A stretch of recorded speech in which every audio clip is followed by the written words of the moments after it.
You wake up, put your feet on the floor, and everything hurts. Your knees sound like popcorn. Your back feels locked in place. And that short walk to the bathroom feels way harder than it should. If you're over 50, this probably feels familiar. But here's the truth most people never hear. This isn't just aging, and it's not something you have to accept. By the end of this video, you'll understand exactly why your body feels like it suddenly betrayed you. And more importantly, what actually works to get your movement, balance, and strength back.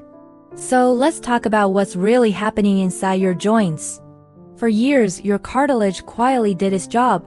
It cushioned your bones, absorbed impact, and kept everything moving smoothly. But after 50, that balance shifts. Your body starts breaking cartilage down faster than it can rebuild it. Now, this isn't because you did something wrong. It's because inflammation quietly ramps up with age. Your system starts producing more inflammatory chemicals and fewer of the ones that calm things down. So instead of smooth movement, you get friction, stiffness, pain, that grinding or creaking feeling that makes you feel older than you are. On top of that, the fluid inside your joints changes. It's supposed to act like fresh motor oil, nice and slick. But over time, it can thicken and lose its ability to lubricate properly. That's when movement stops feeling easy and starts feeling crunchy. If mornings are the worst part of your day, there's a scientific reason for that. When you sleep, your circulation naturally slows down, your joints cool.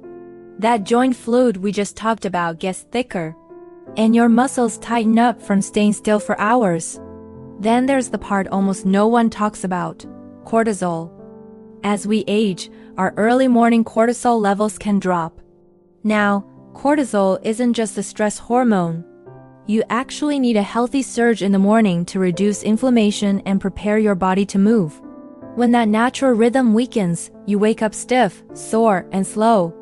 That's why it can take 30 minutes or even longer just to feel human again. It's not in your head. It's your body's chemistry. Now let's talk about walking. We all know walking is great. But how you walk matters more than most people realize. After 50, many people develop small walking habits that quietly stress their joints without them ever knowing.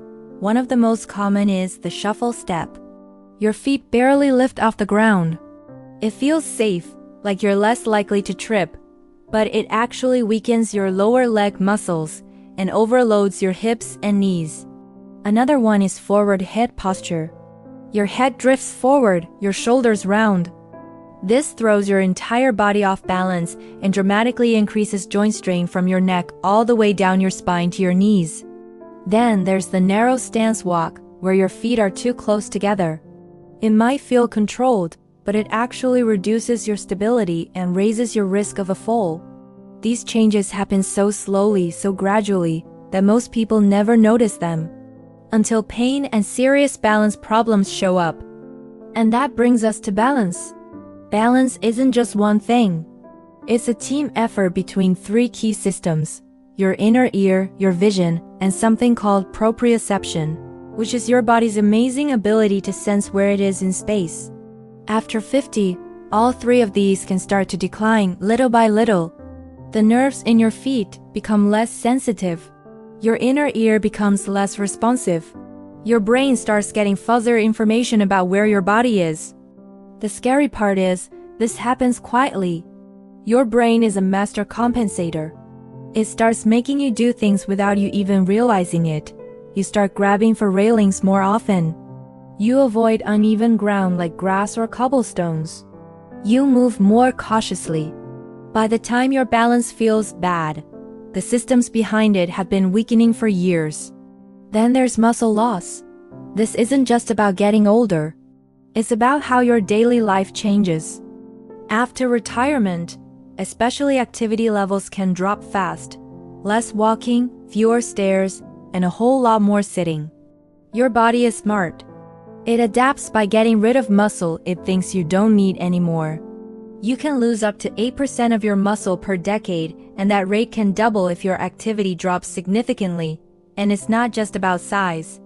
The muscles you keep become less powerful and less responsive. That's why so many people say, I exercise, but I still feel weak. This is where a lot of people get frustrated. They walk, they stretch, they try to stay active, but their strength still fades. That's usually because the body only adapts when it's challenged. Gentle movement is fantastic for joints, but it doesn't send the signal to your muscles to stay strong. Another issue is inconsistency. A few good weeks, followed by long breaks. Muscles lose progress quickly when that stimulation stops, and recovery changes with age. You need smarter training, not necessarily harder training. Okay, that was the bad news. Here's the good news. Your body is still incredibly adaptable, even in your 60s, 70s, and beyond. You just need the right approach. Let's break down what you can start doing today. First, start with joint movement every single day. Think slow, controlled circles, ankles, knees, hips, shoulders. Think of it as oiling the hinges, not forcing them. For mornings, the trick is to move before you stand up. While you're still in bed, do some ankle pumps. Gently bring your knees in and out. Do some shoulder rolls. Just 5 minutes can dramatically reduce that morning stiffness. Next comes strength, but it has to be joint-friendly strength. You don't need a gym membership. Chair sit-to-stands are one of the best exercises you can do. Wall push-ups, using simple resistance bands. Nothing extreme. Just enough resistance to remind your muscles that they're still needed. Balance deserves its own special attention. It's a skill, and like any skill, it gets better with practice. Try standing on one foot while you brush your teeth. Walk heel to toe down a hallway. Practice regularly and safely, maybe near a counter or wall at first. These small challenges wake your balance system back up. And when you walk, do it with purpose. Lift your feet. Think about rolling from your heel to your toe. Keep your head up, shoulders relaxed. Walk with intention, not on autopilot. This alone can reduce joint stress and improve your confidence faster than you'd expect. Finally, don't forget the fuel. Protein becomes critical as you age. Your body needs more of it to maintain and build muscle. Hydration matters too. That joint fluid we talked about depends on it. And quality sleep affects inflammation, recovery, and morning stiffness more than most people realize. Confidence is a huge piece of this puzzle. Fear of falling leads to stiffness. Stiffness leads to weakness. Weakness increases fear. It's a vicious cycle. Breaking that cycle starts with small, consistent wins. Aging doesn't mean giving up movement. It means being smarter about how you move. You don't need to feel 20 again. You just need to feel capable, steady, and confident in your own body. And that is absolutely possible. If this video helped you understand what's really happening in your body, hit that like button and subscribe for more practical evidence-based tips. And in the comments below, tell me, which part are you going to start with first? Thanks for watching.